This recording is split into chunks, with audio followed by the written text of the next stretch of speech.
The dawn of a new era in warfare is upon us. An era where the very nature of conflict is being rewritten, not with ink, but with algorithms and code. The soldier of tomorrow will not just be human. They will be a network, a swarm, an intelligence unbound by flesh and bone. Imagine a sky darkened not by clouds, but by thousands of autonomous drones, moving as one, a single, relentless organism. Each unit, a node in a vast, intelligent network, capable of overwhelming any conventional defense through sheer numbers and coordinated precision. This is not science fiction. This is the new reality of the battlefield. On the ground, the advance continues. Robotic soldiers, tireless and fearless, patrol desolate landscapes. These machines, equipped with advanced sensors and weaponry, can operate in environments too hazardous for humans. They don't feel fatigue, they don't feel fear, and they execute commands with brutal efficiency. They are the perfect infantry, devoid of the human limitations that have defined warfare for millennia.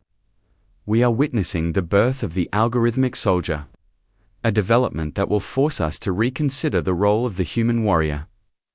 Is their purpose to fight alongside these machines? Or to command them from a distance, far removed from the grit and grime of the front lines? The line between soldier and operator is blurring, creating a new paradigm of remote, dispassionate combat. The transformation extends far beyond the physical battlefield.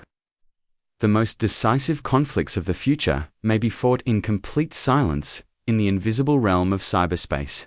The next global conflict could begin not with a bang, but with a single line of malicious code.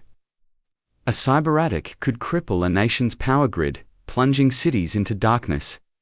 It could disable financial systems, sow chaos in communication networks, and turn a country's own infrastructure against itself. In this new domain, every connected device is a potential weapon, and every citizen is on the front line.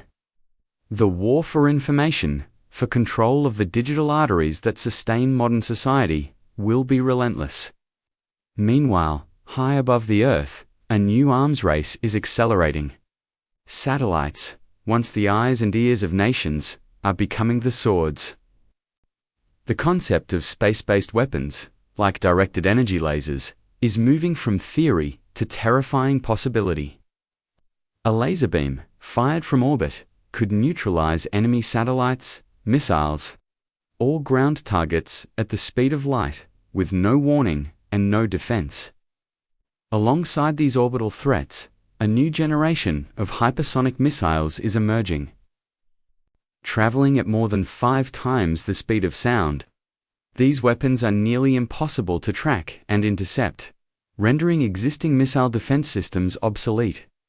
They promise the ability to strike anywhere on the globe within minutes, compressing time and distance and holding entire continents at risk. The sky is no longer a sanctuary. It is the ultimate high ground in a new age of global strategic competition. As we delegate the act of war to intelligent machines, we are forced to confront profound ethical questions. Can an algorithm truly understand the value of a human life? When an autonomous weapon makes a mistake, who is responsible? The programmer, the commander, the machine itself. The laws of war, painstakingly developed over centuries, were written for human soldiers, with human morality and human fallibility. They were not designed for cold, calculating logic that decides life and death in microseconds. We are on the verge of creating a system where the decision to kill is removed from human hands, outsourced to artificial intelligence. This raises a fundamental question. In our quest for military superiority, are we sacrificing a part of our own humanity? Are we creating a future where war is so efficient, so sterile, that it becomes easier to wage? The path we are on is fraught with peril. The choices we make today about the role of AI in conflict will define the character of war for generations to come, and ultimately, determine the future of our world.